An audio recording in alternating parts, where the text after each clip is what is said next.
Viral bread recipe చూసి viral చేసేద్దామని ఏంటి బాబా అన్న ఇంకా कितने तेजस्वी लोग हैं हमारे पास, कितने शानदार। ఓపెన్ చేసేస్తున్నాను అన్ని.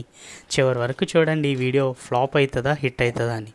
ప్రాసెస్ స్టార్ట్ చేసినప్పుడు నాకు మంచి గట్టి నమ్మకం ఉంది, ఇదే రోజు ఏదో మంచి రెసిపీ రాబోతుందని. కానీ స్టార్ట్ చేసిన తర్వాతనే తెలిసింది. ముందుగా బటర్ వేసి బ్రెడ్ని కూడా మంచిగా గోల్డెన్ కలర్ వచ్చినంత వరకు కూడా మంచిగా రోస్ట్ చేసుకోవాలి. మనక లేట్ నైట్ బాగా ఆకలి వేసేస్తుంది, ఇంట్లో బ్రెడ్ మాత్రమే ఉంది అని అనుకుంటున్నారా? ఈజీగా ఈ ప్రాసెస్ ట్రై చేయండి. నీ ముఖం చూస్తుంటే నాకు ఏదో తేడా కొడుతుంది. ఇప్పుడే నాకు మొత్తం ఇంట్రెస్ట్ అంతా పోయిందండి. మళ్ళీ చేయాలన్న ఇంట్రెస్టే రాలేదు. యాక్చువల్గా నేను అనుకున్న ప్రకారంగా రాలేదు. మళ్ళీ ఎందుకో అని చెప్పి సెకండ్ ట్రైల్ వేశాను, అప్పుడైతే బాగా వచ్చింది.